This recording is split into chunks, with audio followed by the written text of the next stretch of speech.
started right away.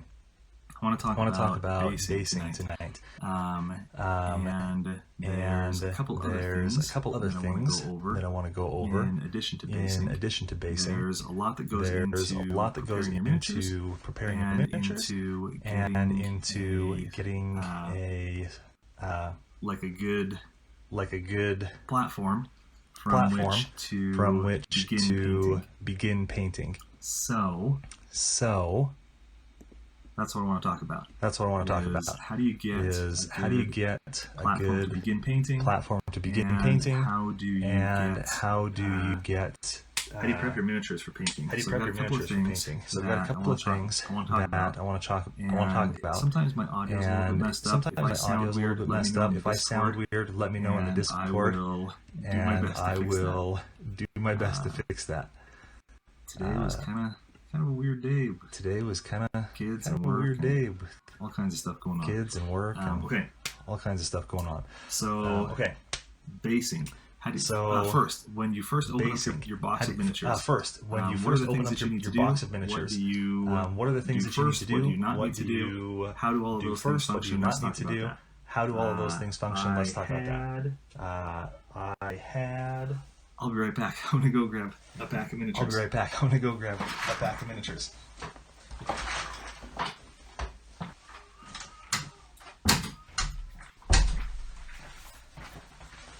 Kids are talking. My wife's going crazy.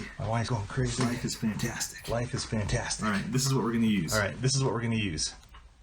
My daughter has been wanting to paint some dwarves. So I'll build these for her. And I'll show you what I do.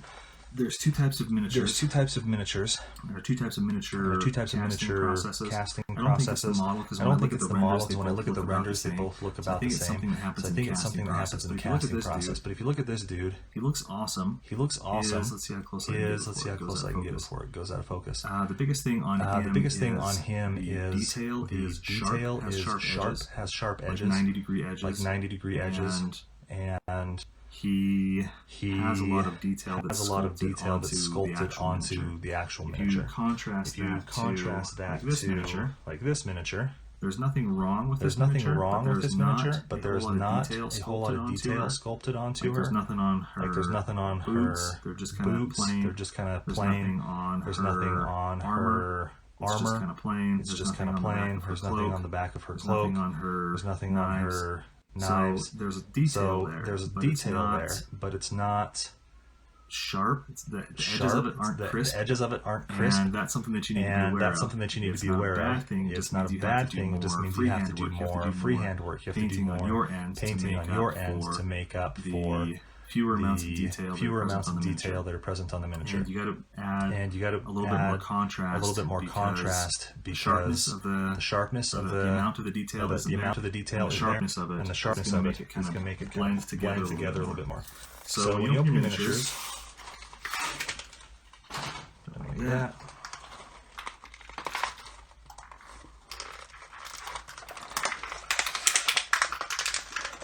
The first thing that you need to do is find the base.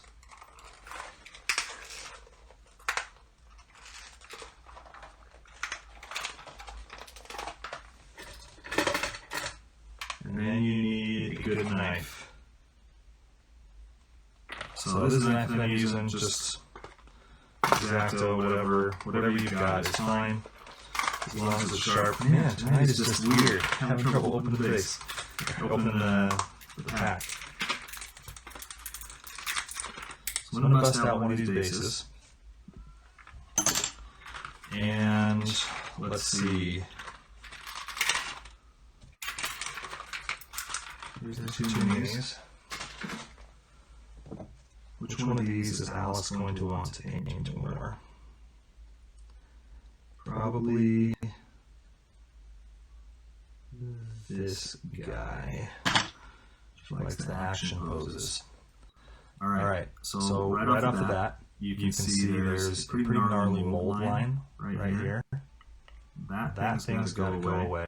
There are always mold lines along the edges of every part of the miniature. There are always going to be mold lines along the sides of legs. Usually, you can see it going across the beard, over the top of the head, onto the other side. Ooh, that was really bad. So we'll scrape that away and get down to painting. I'm also not a fan of these bases. You can use this little thing that comes with them. I like to just flip it off. And my clippers are probably not in here. I was working in the other room. So excuse me, I'm going to go grab the clippers. Okay, no more leaving for reals. So, this is what my daughter painted. We need something besides my hand for you guys to look at. Alright, here we go. That's what my daughter painted. She did a fantastic job. She did everything except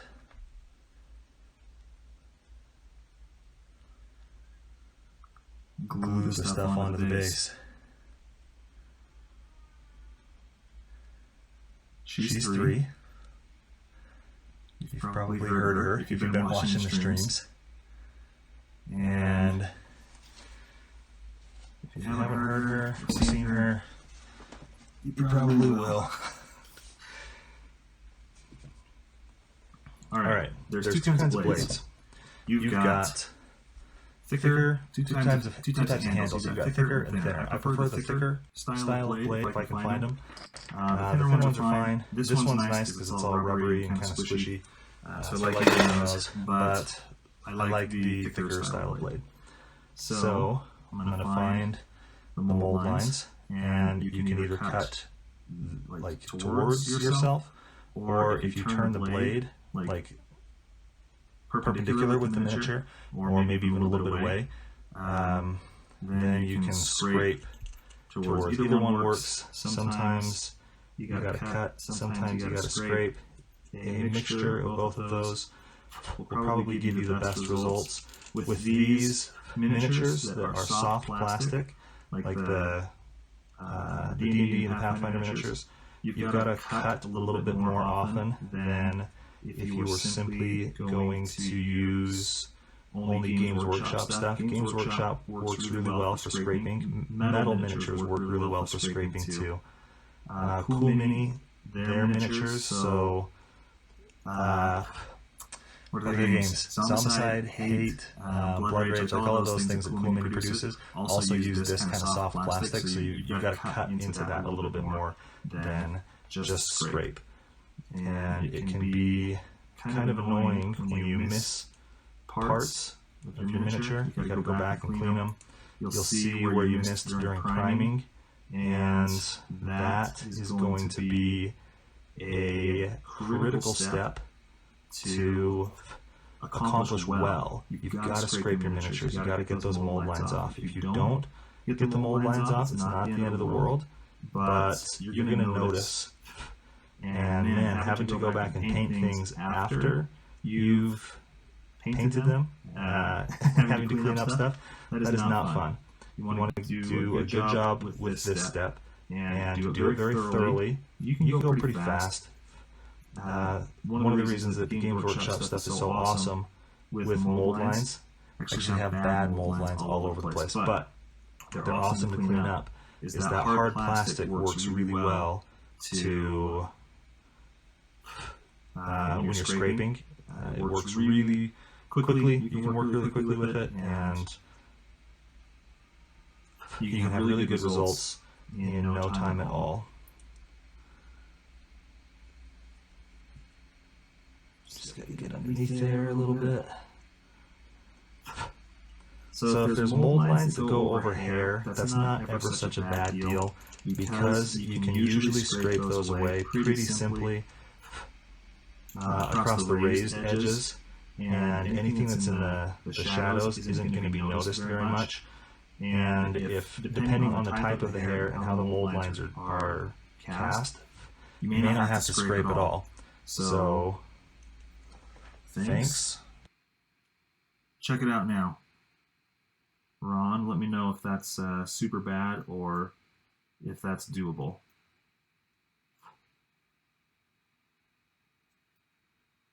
And Let's go across the top of his head, because I don't like that.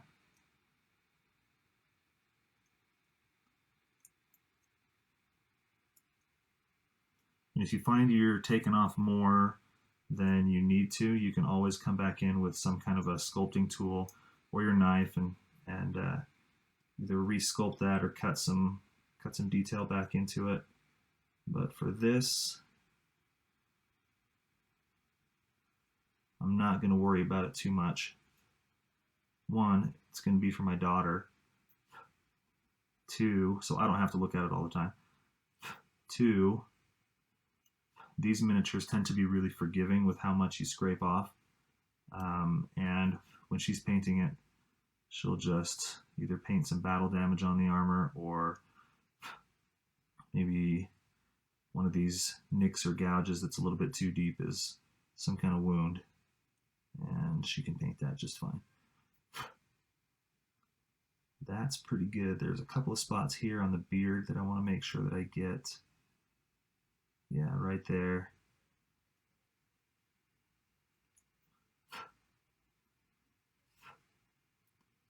That's annoying. Turn your miniatures all kinds of different directions. Look at them under different lighting conditions. I like the lighting that I have here because it's got some contrast. I can put the miniatures up to the light and see a little bit better what's going on. And it allows me to see much more clearly if I've got shadows from any mold lines anywhere running along a part of the miniature that's going to be more noticeable than other parts. And I can devote a little bit more time and effort into cleaning those than just trying to clean everything. You don't have to clean all of the mold lines, but you'll get a much better result if you do. And again, this is Alice's. She did everything. Cleaned the mold lines, and I don't think there's any left on here. I gotta spray this guy again. She's been playing with her a lot, and we need to reapply some matte coat.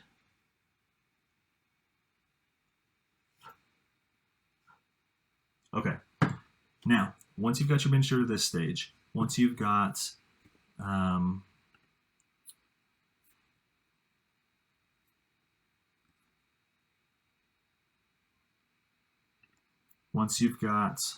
mold lines mostly cleaned up, then I'm going to take a pair of side cutters and remove as much of this base as possible.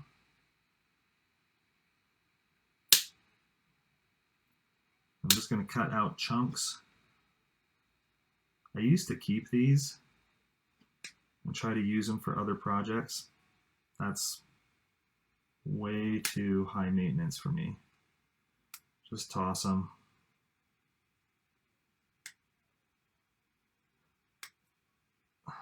And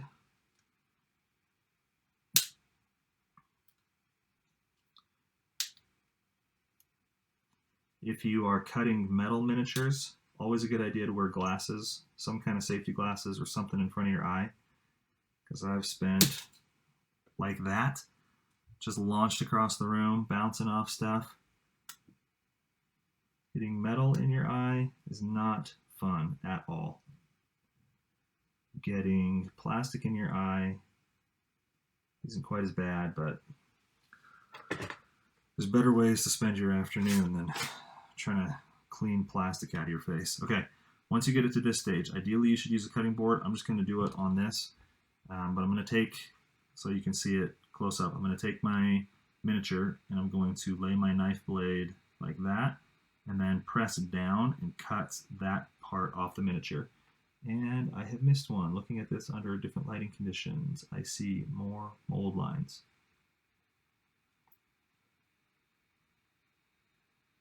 Mold lines are the worst. All right, so this dwarf is going to have that stuff removed. You can use a saw for this process too. Saws work really well, but with the soft plastic, I find it's generally easy enough to just chop the whole thing with your X-Acto knife. Give them a little trim. It's not going to be too noticeable if I miss parts or if I have to rush on one of these and if I don't get everything or if it's not completely even or uniform. Because I'm going to cover this with some sand and there will be flock on it after I'm finished painting and some static grass and different things that will obscure the actual line between the bottom of his boot and the top of the base that he's resting on. It's not too critical to do a perfect job because nobody's going to see it, not even you. So clean most of this stuff away, and that is good enough. Yeah, that's pretty good. So now you've got his base. If you look at the base, you will see there are some imperfections around the outside. I always clean those off. It's just where the base was touching the others, and pretty sure these are injection molded in the molds, in the molding process. This is hard plastic, so you can use the edge of your knife to scrape this clean really fast. But always look for these little vents or connection pieces. Shave those down.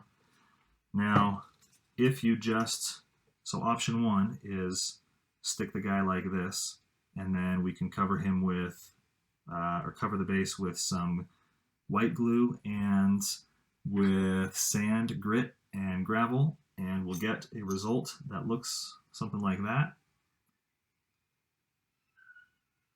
And after we flock or put static grass on it, we'll get something that looks like this. I like that. It's super quick, it's super easy, but there are a ton of different things that you can do. This is another example on a 25mm base. Personally, now, I like more of an epic look, so I will add some stuff to the bases. And build them up, raise the character up a couple of millimeters off the base. That one was super simple. This one was a little bit more involved just because of the materials that I used for this guy. This is made out of the blue insulation foam to look like sandstone. This is made out of cork. This base is also made out of cork.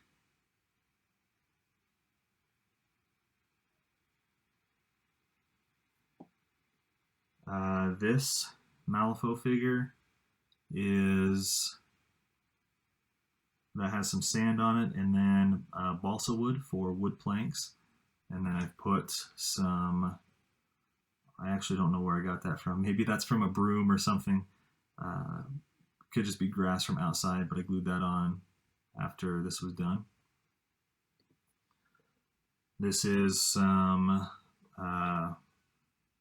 that tile looking stuff that's broken up on the top is like a for sale sign that I got from Walmart. Just some plastic art, and then it's built up with more cork, different texture of cork. This, I have no idea what that is. Maybe some floor tile, or it might be a piece of sprue or something. I don't know. Actually, I think this was some resin castings that I had broken up into these smaller tile-sized pieces and then glued on. So there's a ton of different things that you can do. Whatever you choose to do, make it awesome, and don't be afraid to go way over the top with things. So all I'm going to do is get my cork. I don't want to use that stuff. I'm going to use this stuff. When I say cork, this is the kind of thing that I mean. It comes in, you can buy it at most grocery stores will have it in like the poster marker school supplies section. You can use stuff that was intended for like calendars, wall calendars. Coasters work really well. IKEA has cork coasters that are this smaller texture. This kind of texture I use for concrete a lot. Works out great. This more heavy texture I use for rocks. And the key is to go in layers. So if you just bust off a chunk, doesn't matter how big, bust off a chunk, then get your knife and cut this in half this way. I don't know what direction that is, hot dog or hamburger, something. Try to be even, and you'll see pieces like this stuff is busting off on the bottom. That's fantastic. We're going to use it later. Try to be flat whenever you can. It's not critical that you stay flat, but it helps with the effect overall if you stay flat. All right. Now I'm going to get my super glue. You can use wood glue, but I'm too lazy to wait for it to dry. So I'm going to get my super glue, and I'm going to put the glue on the base. Just kind of squirt some around. It doesn't have to be everywhere. Then I'm going to find this, and I actually want to break it up a little bit more. Now, you've got to let go of your adult inside of you, and you got to let out the kid that used to play in the mud, because that's the kid that knows how to do this the best. The grown-ups inside of you can't do this. You got to get the kid out. So there's layer one. Where's the dwarf? That would work, and that would be cool. But the dwarf wants to be a little taller. So we're going to break that up. No, we're just going to do this. Yeah, that's cool. So now I'm going to get more super glue and go to town right here, right here. And I'm going to press those together.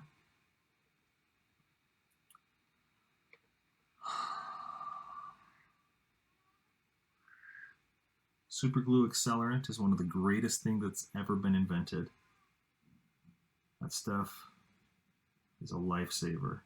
So I'm going to press down on the cork and get my accelerant and squirt some of that accelerant in here.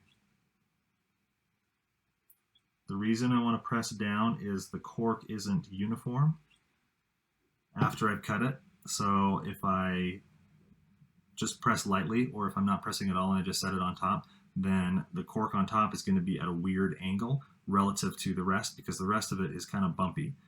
So it's going to hit two of those points and just go at an odd angle. Hey, that's exactly what I wanted.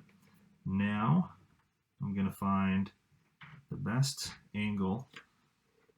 So if you can see, this isn't entirely uniform. Like part of it's lower than the other, and there's pieces that are kind of hanging off the edge. I want all of that. So I'm going to find, oh, that's cool.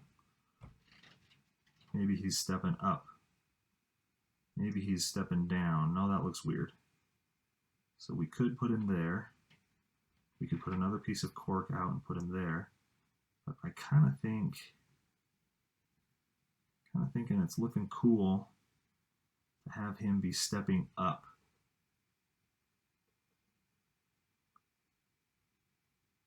Yeah, that's cool. All right. So here's the magic. On the feet, with your knife, carefully cut a crosshatch pattern, like tic-tac-toe board style. The deeper you go, the more adhesion you'll have. Because if you just try to glue this flat, there's nothing for the super glue to bind to on the other side. and it's going to work out okay. It's just going to be kind of a precarious glue situation because you don't have that much surface area grabbing onto it, and it might take forever to dry. But if you do some cross hatching, usually I would do it on both surfaces if I was dealing with plastic or resin, but because this is cork, this already has a ton of surface area on it. Now I got to remember the exact spot that I had that dwarf before I put the stuff on. It's pretty close. So I'm pushing down again because I kind of want some compression underneath his feet. And in about 2 seconds, that'll be dry. Now I want to put some of these little cork pieces, like right here. I'm going to drop some glue down. Take this, stick that on, press it down a little. It's starting to stick to my finger, so I'll use the brush.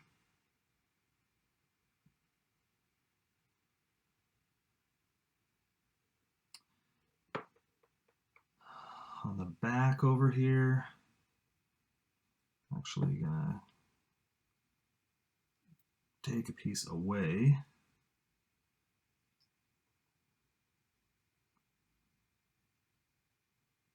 Yeah, that balances it out a little bit more.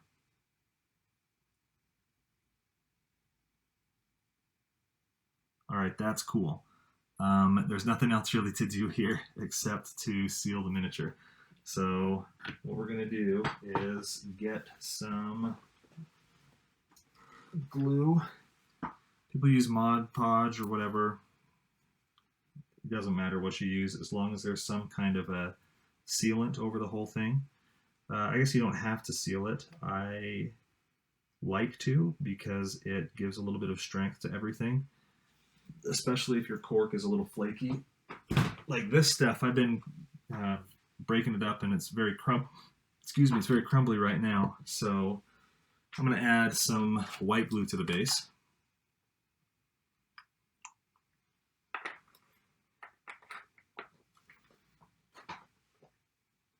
And just make sure that it stays. So I want my glue brush. That's my airbrush brush.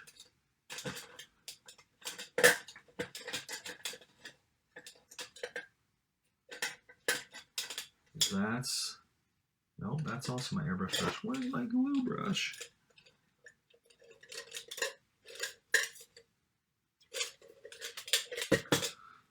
This is my glue brush. It is labeled as such with 3 black lines. So my glue brush is going to get some water. Before I do that, I'm going to get some of, not that, that's Flow Improver. I'm going to get some denatured alcohol, and I'm going to squirt out several drops of the denatured alcohol onto the palette. Then I will mix some water with the alcohol. Sounds weird, I know, just trust me. And I'm going to brush that onto the cork. So another little bit of water, pick up some alcohol on the brush, touch that here onto the miniature. Last part, a little bit of water, grab whatever alcohol is left, and then I want that alcohol water mixture to go everywhere in all the nooks and crannies, which is why we're using alcohol and water at the same time. Then I'll pick up some glue. While this is still wet, I'll pick up some glue and just start throwing it on.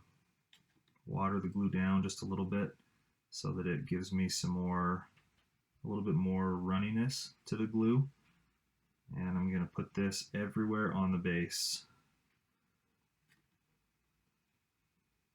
You could, if your plan was to do this, you could use this opportunity to put some sand on the base. But I'm not going to put any sand on the base. I want this to be really rocky. And then down here on the bottom of the base where there's some flat spots, I'm going to put some like mountain grass, maybe some flowers, some small flowers, and I had another idea. Oh, maybe a bush or something sticking out, like this guy with this base kind of gives me the impression that he's up in the mountains someplace. So I'm remembering one of my favorite spots in the Uintas, and I'm going to paint it kind of similar to that. So you can see there's glue everywhere and it's running. I'm just going to let it sit and that will dry. That will be ready to paint in the morning. As soon as he's dry, I'll undercoat it and just proceed like normal. Let's see, L5R guy. This dude, oh, that super glue is so crusty on there. This guy was built before I had any idea what I was doing in the miniature world. So he's not cleaned, he's not trimmed. Nothing's been done to him for about 20 years. And I finally opened and started to play my box of Fantasy Flight games, L5R, the living card game. It's fantastic.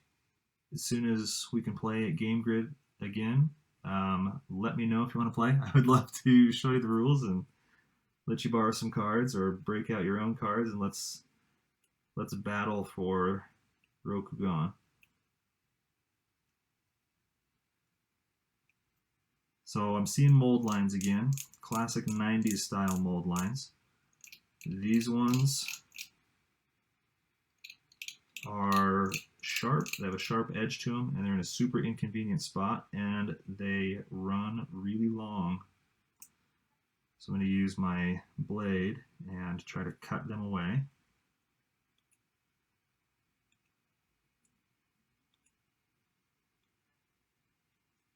Again, always take the proper safety precautions of wearing some kind of eye protection. Shoes would be a great idea. Vacuum after you're done. Maybe do this outside. Going along the back is not such a big deal because I'm going to coat that with a different painting method. So as long as it's uniform on the back, I don't need to get all the mold lines. Oh, except some of these are really raised up high.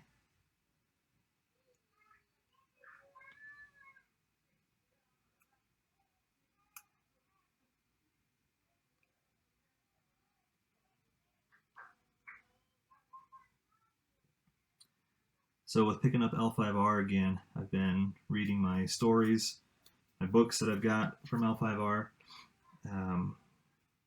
And man, if you ever want to play a convoluted RPG system, play L5R. Holy cow.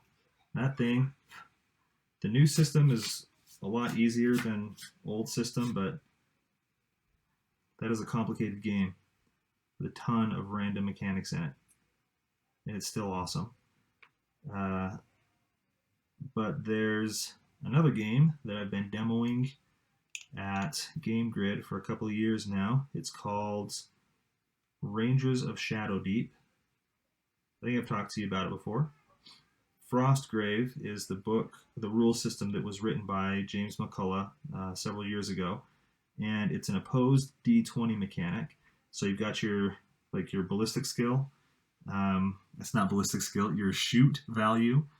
L5R, oh my goodness, L5R is Legend of the Five Rings.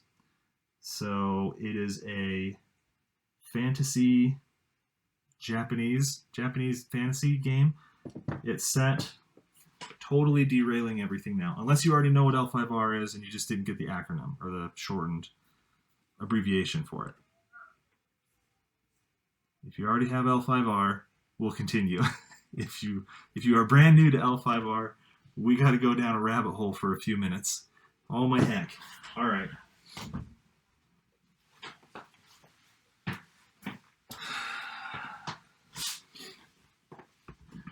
All right, you asked. So here you go. Legend of the Five Rings was a game invented by, a whole bunch of white guys like 25 years ago. And it's just a world that they created. So there's role-playing games, miniatures games. The miniatures games are scarce now. They're mostly out of production, but I've got a ton of the minis.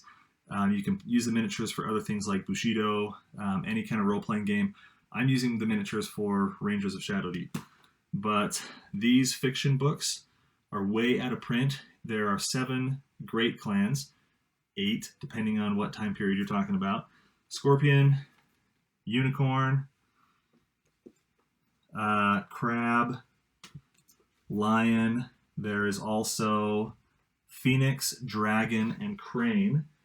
And my brother, that I talked to you about last week, he has always played kind of the sneaky, tricky clans and everything else. So, like Crix, Circle Orboros, Wood Elves, Eldar. Like, those are his armies. And my armies are Blood Angels and Orcs and Imperial Guard and things. So the dynamic that we have between L5R is very heavy on like Bushido and the way that functions in everyday life and in the adventures that you go on. So it's cool. Your alignment isn't like good or bad. Your alignment is how much of this samurai tradition do I believe in and do I live. It's awesome. So anyways, I'm all about the in-your-face charging forward, and he's all about the court politics and stuff in L5R. The art is fantastic. This is a piece from Steve Argyle. That is the Crab Clan champion, I think, in during a particular time period. But everything is really evocative of like Japanese culture, but what we think of as traditional Japanese culture. So all the art in the books is fantastic. There's little like bamboo leaves and birds and stuff flying around all over the place.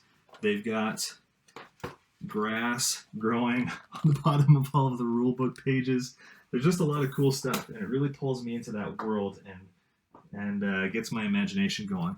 This is the 4th edition rule book. It's awesome. The 5th edition rule book is great too. So I'm going to use, just Google it. You'll find all kinds of information about it. Frostgrave was the original rule set that Joseph McCullough came up with a couple of years ago. I guess I could show you guys here. Nope, it's too close. This art is awesome also. And this is all about 2 wizard warbands. 2 wizards and their warbands battling in the Frostgrave to find treasure. It has a lot of similarities and a lot of heritage with, imagine Malifaux, if you are familiar with that setting. But Frostgrave has a lot that has been pulled from Mordheim, just mechanics-wise and the way that things play on the table. Rangers of Shadowdeep is Joseph McCullough's follow-up book. You can buy the print. Yes, everybody should play Malifaux. It's awesome. The rules are free online. At least just peruse them or watch a couple of battle reports or something. I have not played Malifaux in a long time, but it's got a really interesting card mechanic instead of dice, and it's fantastic. There are a whole bunch of starter sets, and you really should read through the rules first before you jump into the starter sets, just because the way that the starter sets work in conjunction with the rest of the miniatures is different from how most other games work. Like most other games, you'll use your faction, and your faction starter will be kind of everything that you need. You really should go through the rules, at least glance through and get an idea of how the game functions before, if you're intending to play, before buying miniatures in a starter set. But if you just like the miniatures, then get whatever you want, because they are awesome. I don't remember what I was telling you about with Rangers of Shadowdeep, but that's what I'm going to use my L5R miniatures for. So Legend of the Five Rings, all of these samurai guys, where do they go? They are going to be my Rangers and Ranger Warband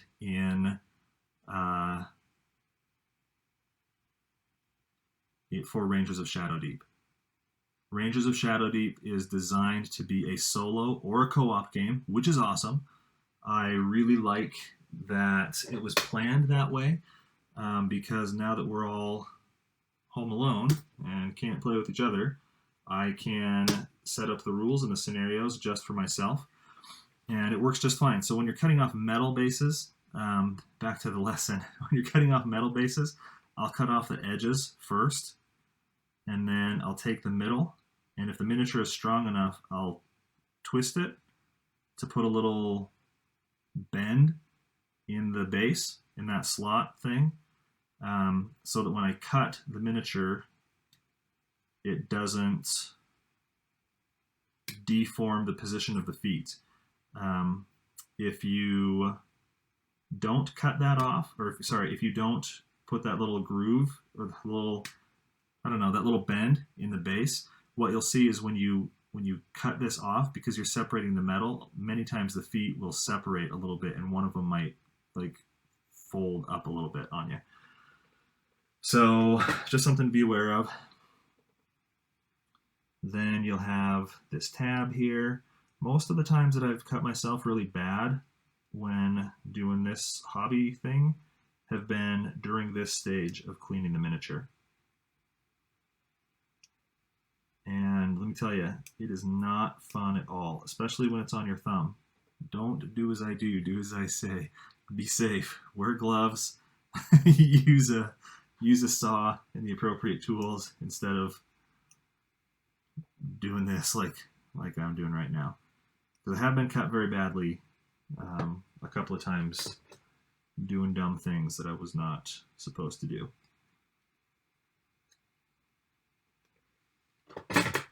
If you don't have a pair of flush cutters, you ought to get some. I prefer flush cutters instead of just side cutters. The side cutters are great, but most of them have, I don't know what it's called, that little secondary beveled edge. They'll have that on both sides, and so you'll get a little lip of material that isn't removed. You have to remove it with a knife or a file or something. A file, that's the safest thing to use for these. But with flush cutters, most of the time you can avoid having to use the file, which is time consuming and could be respiratory dangerous for you. So, plus I'm lazy and I just want to get it done. Not lazy, I'm impatient and I just want to get it done. So flush cutters are definitely the way to go. Games Workshop makes some. I don't own the Games Workshop ones. I've used them from Privateer Press. I've used the Army Builders. Game Grid can order you whatever you want, and they're fantastic. Or go to Home Depot or Walmart or something and buy their cheap ones. The cheap ones from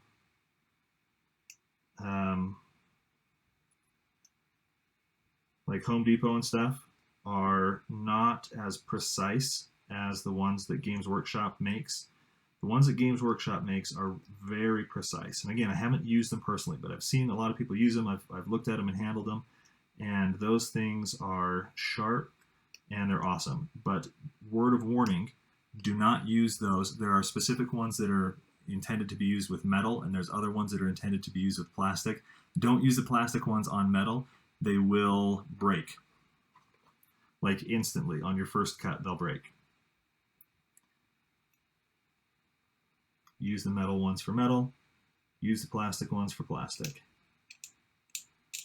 Another thing that I like for Rangers of Shadowdeep is the game is agnostic towards the type of miniatures that you use. So people have reskinned the game just by changing what the weapons are called and what the place names. Rebels of Space Deep is quite popular. Rangers of Shadow Deep, maybe I'll call this one Ronin of something, I don't know. Shinomen is a forest in the Rokugan setting. Maybe I'll use that. So you can use whatever miniatures you have. You don't have to buy new miniatures for this. If you want to buy miniatures for it, you can. The D&D miniatures, Pathfinder and stuff, that are at Game Grid work fantastic for it. I usually direct people there if they're looking to buy miniatures. The minis from A Song of Ice and Fire are also really thematically in line with the Rangers of Shadow Deep in that world. Any fantasy stuff will work out. And then the game uses gnolls as bad guys, but I don't have any gnolls, so I got a ton of goblins and I just use those. My gnoll champions and sergeants and stuff, I use orcs for that. But for reals, anything that you have, if you want to play, anything will work. I've also used like space zombies and stuff. You could use zombies for it. If you just have the board game, any of the zombicides, you can use any of those miniatures for the bad guys and the heroes, and that'll work out just fine. The rules set, you can buy the PDF from Drive-Thru-RPG, or the physical book is like $10 more. It's not bad. I think it was, I don't know. I don't want to tell you price because I don't remember it. To get the rule book with shipping, I bought it like a year ago. It was like $40 or something. So it's not bad. It's kind of average for what rule books cost. But you can use any kind of terrain you want. I've been printing a whole bunch of these things and painting them using oil paints, which is fantastic and goes really, really quickly, as you guys saw last week. So this is all oil painted, except for some of that white is not. Okay, I'm getting distracted. No more messing around. So this guy is going to go on that base. Before I forget, I'm going to scratch up his feet in that crosshatch pattern. And then I'm going to get this. I'm going to break off that giant chunk from it, and that, and this little piece.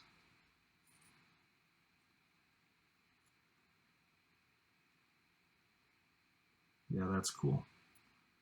Then with my glue, I'm going to go nuts. Take this, stick it back on. Now for this one, in the blank spaces on the base, where you could put sand or grit or something, but these little things, I'm going to put some tall, it's going to be like that size. Some little bamboo shoots growing out.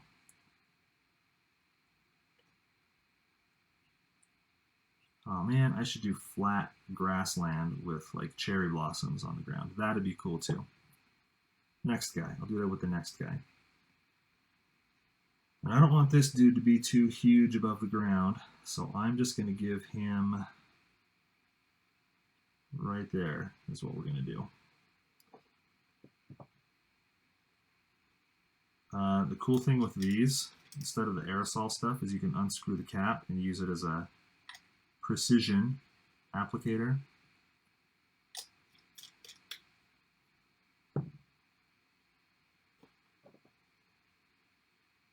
And another plus over getting the aerosol stuff is this doesn't get everywhere and destroy your brain cells, which is always a good thing.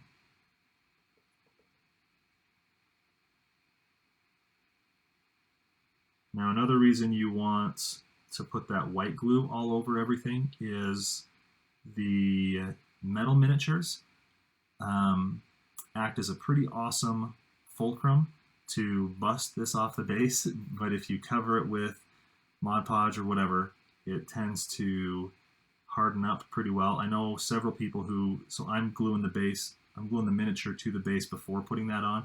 I know several people who dunk everything in white glue or Mod Podge before gluing the guy on the base. Me being impatient is the main reason for that, but whatever you choose to do works just fine, and it's not that big a deal. So I'm going to go back around and glue these on at kind of a different angle so that it can give the appearance, once it's dry, of rocks that are at a different angle. Oh, come on. Stay there and don't glue to my finger anymore. Then we'll put another 1 or 2 in the front right here, just so this isn't all even, because we want variety, at least a little bit of variety.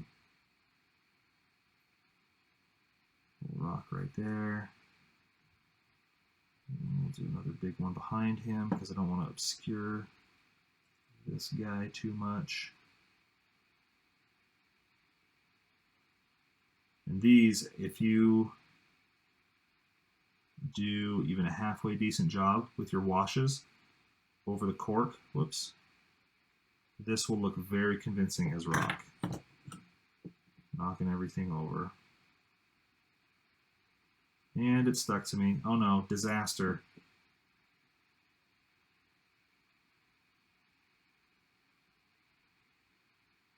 Yeah, stay down, you little guy. If I had thought about this before, I would have probably printed some kind of Japanese thing to put on there. All right. Grass. I'm going to give you guys 2 secrets that will change your life. One of them is about grass. The other one is about bushes. So here's grass. Notice it's all standing up like a finely manicured lawn. That doesn't have very much grass. That's got a lot of grass on it. A lot of people, when they are applying static grass to miniatures, will do it wrong. So the first thing you got to do is take your allergy medicine. Next,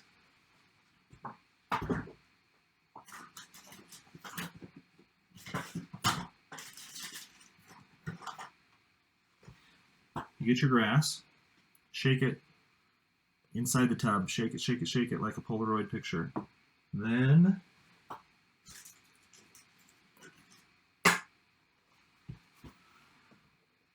you got your glue brush. You got your glue still. Oh crap, oh no, we're good, we're good. If I can find my alcohol, we're good. I'm going to put a little bit more alcohol with the glue that's remaining on the palette, because I want to coat this real fast. So I'm just going to mix everything together, slap it on there. I'm impatient. It'll work just fine.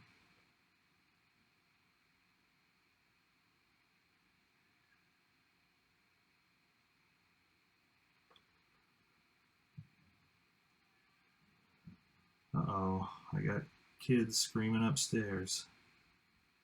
If I run out of here, you'll know why. I'll be back just as soon as my wife handles whatever catastrophe has befallen the little ones.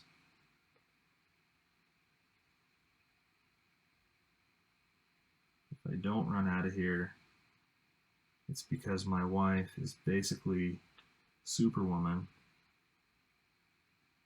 and can do a ton of things at the same time.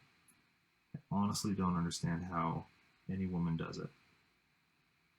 Because me, if I'm holding a screaming kid, that is about all that I can focus on. But earlier tonight, my wife was holding a screaming kid and eating dinner and playing that Disney emoji game at the same time. I don't know how it happens, but it does. Okay. So with your static grass, you put that on the very last. After all the paint has dried, you got to make sure that the paint has completely dried. If you don't, you're going to get static grass stuck everywhere on your miniature, and nobody wants that. Such a pain to clean up. Speaking of cleaning up, with these little pieces, I have a bag of like random chunks that I use as rocks. If they get too small, I'll dump them in with my, like the rest of my basing material. I've got some stuff that I use that's just kind of filler. I've got stuff that I use as sand and grit, and anything and everything can go into that. It's going to be fun. Okay, so with your static grass, you need something like this. Oh, if I can get it out.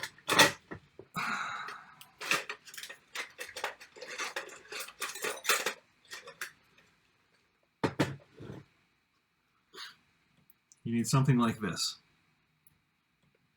These are awesome. I prefer the kind that hook down just a little bit because I can grab little haystacks of this much easier, and I can poke at the miniature a lot better afterwards. So water down your glue just a little bit. You don't need a ton. Like if there's glue on your brush, if there's water on your brush, that's enough. Then I'm going to take my miniature and I'm going to put some glue wherever I want there to be sand. It is a weird day today. Having trouble talking. My brain was fried many hours ago. You put some glue wherever you want there to be grass. I'm going to put kind of a lot on. Yeah, but these are jewelry pliers. They're not regular pliers. These are jewelry pliers. And I want some in between his feet because I think it looks weird if there's nothing in between their feet when they're all done. Like it kind of looks like you're afraid to go there to put anything there because you didn't want to mess up. Just looks a little bit out of place. So clean the crap out of your glue before you get too far along. Or, dang it, clean the crap out of your glue brush before you get too far along. Then go around with your finger on the edge of the base and clean up the edges. Then you get your jewelry pliers and pick up haystacks, little small haystacks, dump it, and then tamp it down just a little bit. Dump more, tamp it down. So the key is to work in layers, not to do everything at once. To work in layers, and you're gonna, generally speaking, cover the whole base. Like if you look at this dude now, that is a ton of static grass. Then this is where the magic comes in. You tap the bottom. As you tap the bottom, some of that grass is going to align much straighter than it would if it was just sitting down. Then you're going to, this is also 100% critical.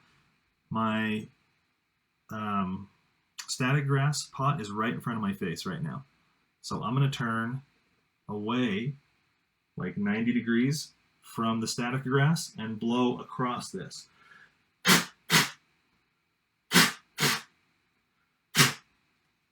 That is critical. You have to turn away before you blow onto the base of the miniature. And then I'm going to take my finger, and where the grass is kind of running this way still, that last little bit, I'm just going to brush it up. So I'm going to take my finger and brush it up, and that is going to align the last little stubborn pieces on the edge that still want to stick out straight You don't want to stand like normal grass that is healthy. And I spent like hours picking dandelions from my lawn the last couple of days. And the last like 2 days, they've all been going to seed really quickly. So that's grass that stands up straight. Man, how did they do that with no dandelions growing in there? And there's all different kinds of sizes of grass. Everything works the same. The same principles apply regardless of the size or length of grass that you use. So some of the other colors are really long, and you do exactly the same thing there. You may have to finesse it a little bit more as you're tapping on the edge or as you're brushing it up, just to make sure that you don't miss anything. And sometimes they'll have a tendency to like cross and get tangled around each other. So in that case, I'll use a clean brush and just go over and like flip them out so they untangle from each other. And oftentimes I'll end up grabbing them with the pliers and just tossing weird chunks that don't look right. So that's grass. I think grass by itself looks a little odd. So I like to use this stuff. And somewhere I have some that is red. I got these too.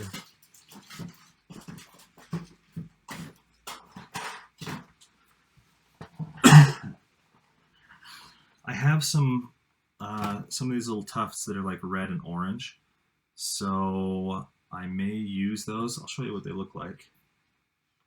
They look like that. Adds a little bit of variety. If you put a bunch of them on, you can kind of break them up and sprinkle them on, and it can look like it's autumn time. These are also great. These are by the Army Painter, but there's a bunch of different companies that make them. So all it is it's a glue dot. And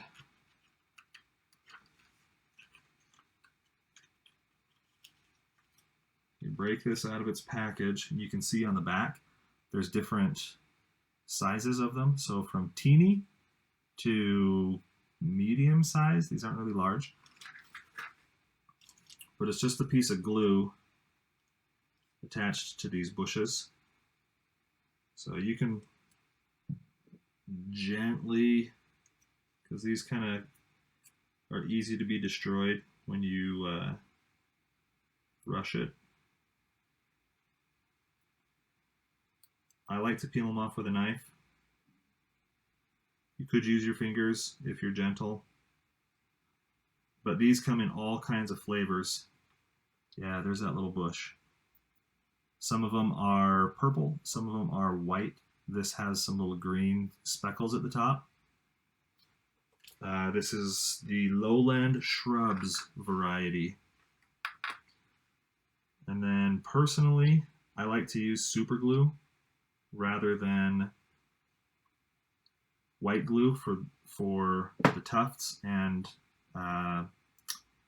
these things, whatever this is called, the bushes. Where's my super glue?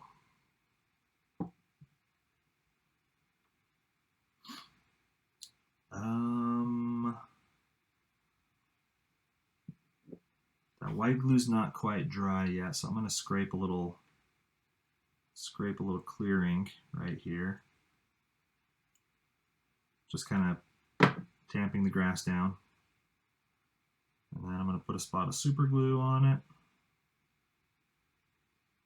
And I'm going to grab that and drop it in. And then using the knife, I'm going to press down in the middle so that the bulk of that glue dot can get stuck onto the base. So essentially that's what you end up with. It's more pleasing to use a variety of textures and items, stuff on your base than just having everything be sand or everything be plain grass. So I've been liking to put a whole bunch of stuff on there.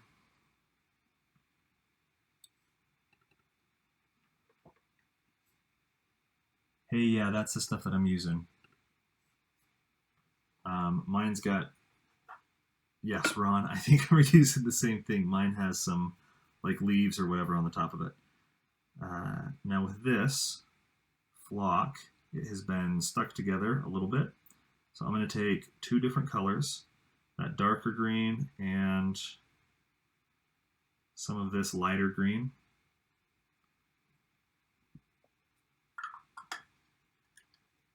And I want to add a variety to it. So he's got a thing in the back. I might put another one in the front, but I also want to put some of this down.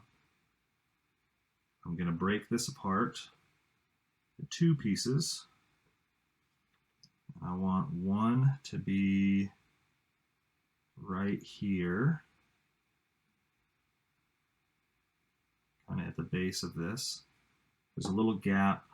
I don't think you can see it, but there's a little gap right there where there's not any grass, any static grass. And then this stuff,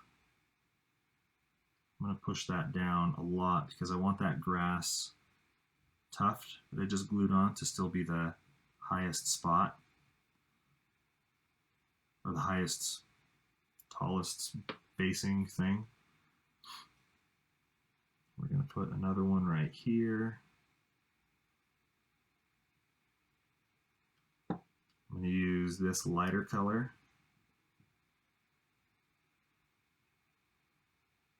I have a giant flyaway piece on it. This stuff really can get stuck to your fingers if you're not careful. So I've been taking to using brushes to push everything down instead of my fingers. So now we're starting to get some extra texture on there. And I am going to put another one of these down. Where's my knife? One more of these in front. I wish I had one of these that had pink blossoms on it. That'd be really cool for this Japanese guy. Rokugan guy. Alright, you hang out there for just a second. We're going to put you right here. Clear a little spot.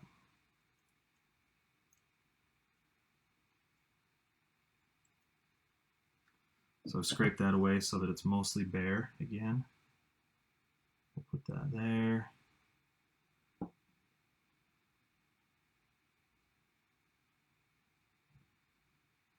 And then using the center of my knife, or my knife, to press into the center of that glue dot.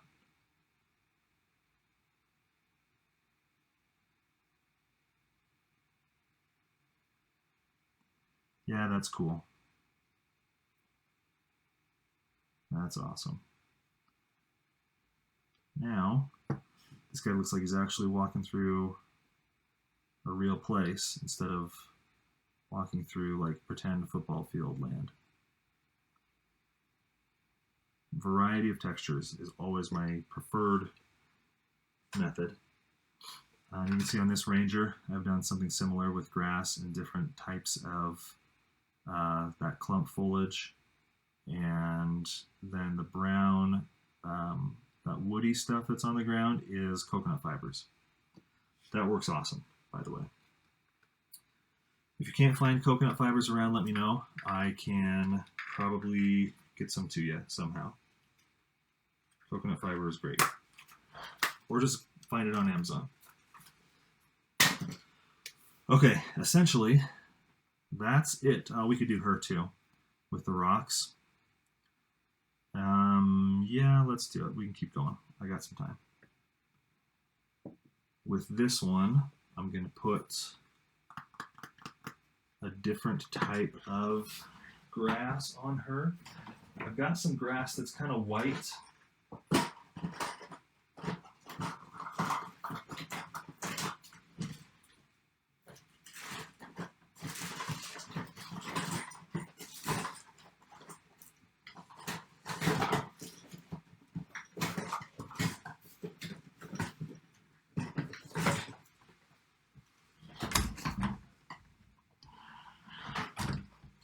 Well, now I'm just breaking stuff.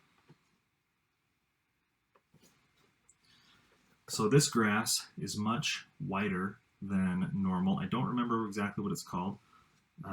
There's a kind of static grass that's yellow. It's not that. This is way more pale. I'll show you the yellow stuff for a comparison.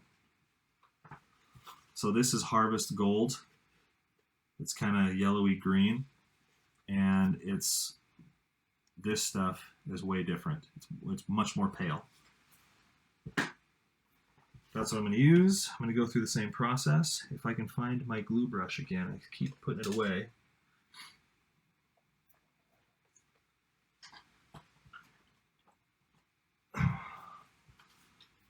Add some more glue. I'm going through this white glue fast too. It's amazing how many supplies you go through when you don't have much else to do than paint and build stuff. It's kind of crazy. So Utah's opening up tomorrow. Anybody going to a restaurant? I might go get lunch at Chick-fil-A or something crazy like that. Water down the glue just a little bit. I'm going to put it here on the flat spots. The flat spots of the base.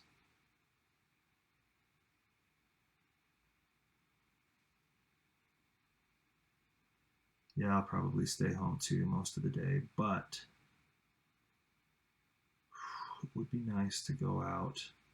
My daughter's been asking to go to eat someplace for a long time.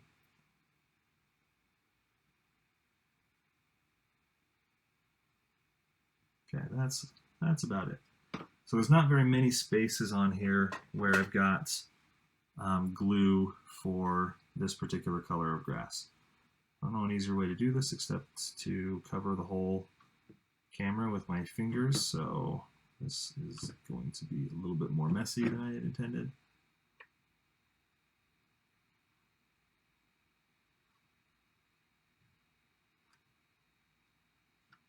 And we got some on the top. All right. I started out by talking about Rangers of Shadow Deep, and then I brought Rangers of Shadow Deep up like 3 more times. I haven't actually told you how it plays. I like that you can use any miniatures. Yes, I realize I'm doing it again. I like that you can use any miniatures. I like that you can play solo or co-op, which is awesome for my kids. And I really like the mechanic of it because it's fairly... Players tend to refer to it as swingy, meaning there's a wide range of numbers that you could roll. So it uses d20s. One of the stats on your stat line is shoot. If you are shooting, your shoot will be either 0, +1, +2, +3, something like that. +3 is pretty decent in a shoot stat. And what you're doing is you're rolling a d20. You're trying to roll higher than your opponent's d20. So you both roll, and whoever rolls highest wins. And you apply your +1, +2, +3 modifier, and your opponent rolls or adds any of their relevant bonuses. But they roll on using their fight stat, not their shoot stat, to represent their ability to hold a shield up in front of them continually, to use cover, to use other techniques that are useful when fighting in a defensive situation against shooting. So I really like the way that works. I like that you can roll and either roll a 1 or roll like a natural 20. It's awesome. It really helps bring the feeling of kind of a pseudo RPG into it. And for me, it scratches that itch if I need to play an RPG, but I'm home alone. I can break out Rangers of Shadow Deep, and that will be an awesome evening. You also can win without doing any damage. So similar to 40k, I haven't played 40k in a long time. I understand it's changed a lot. But you can hit and not wound, not do damage. The same thing is true in Rangers of Shadow Deep. So if I am shooting and I roll, well, let's use a combat. If I've got this guy and Ratman are fighting each other, right? Grr. So we roll. If she rolls an 18 and he rolls a 7, then she wins the combat. So she can choose to stay engaged in combat. She can push him back an inch. She can step back an inch out of combat. And if she wins, then we apply damage. So if she rolls an 18, we look at his armor value, which would be, I don't know, maybe a 12 or something. Would be pretty high if he's got a shield and armor. So the difference is 6, so he would take 6 wounds. So you only roll once, and whatever your roll is, you just work out damage according to that. So you can win the combat without doing any damage. It's super fast. You can use any miniatures for it. Any genre works really well, and I am in love with that game. There are tables and charts in the back. The back of the rulebook has 2 different campaigns that your ranger and companions can go on, and they have like charts of randomized stuff, and there are also some just changed my mind. I don't really want that there. I want it more in the back. There's also charts of what happens at the end of each turn. There are a number of bad guys that you set up each scenario, and you don't necessarily know who is, like, which bad guys are in which location. When you open a door to something, you roll to see who comes out, if somebody comes out, and what they choose to do to you. So I like it. It's almost like having a GM present in the book, or like a choose your own adventure kind of book, in that miniature war games format. It's awesome. Highly recommend that people check it out. As soon as we can get back into the store, I'll do some demos, and you guys are all welcome to come and play and learn about it and see if it's something you want to spend more time in.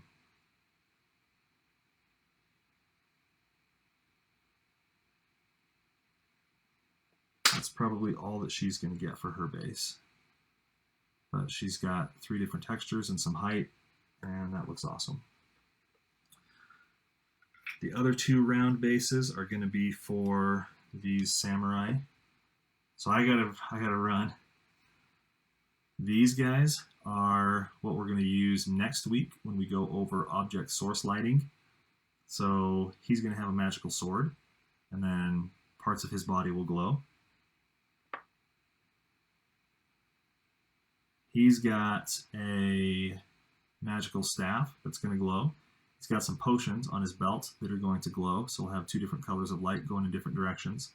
And then I thought about making, I don't know if you can see it, he's got some runes on his axe that are also going to glow. So we've got 3 directions of light, 3 light sources. Oh, and he's got a pipe.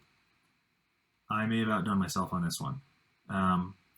He will have at least 3 different sources of light, maybe 4. And I'll show you some easy ways to do object source lighting, some more difficult ways to do object source lighting. My preferred way is going to be the easy way, of course, because I'm impatient and I just want it to get done. But you can take those techniques as high and as detailed as you want. They're very basic, like everything else that I've tried to show you. They're very basic techniques, and the more you apply them, the more precision you add to them, the better your miniatures will look. The more planning you put into it, the better your miniatures will look. The more variety you add to it, and the higher the contrast is, the better your miniatures will look. So those two guys we'll do next week about object source lighting. Ron, part of it is going to be on airbrushing. Actually, a lot of it is going to be about airbrushing and the principles that we've talked about before with using an airbrush to pre-shade or to pre-highlight your miniature before you start painting. Those same concepts are going to apply. And I'm also going to use a standard brush and show you that effect too. I'll probably go through 2 or 3 different ways to use a brush, because there's the way that I have seen most people do it is by wet blending, but you can also do it pretty convincingly by using washes backwards from how you would normally use washes, and by using a very precise application of dry brushing, which tends to work really quickly. And as long as your color selection is contrasts sharply with the colors around it, that dry brushing technique works really well.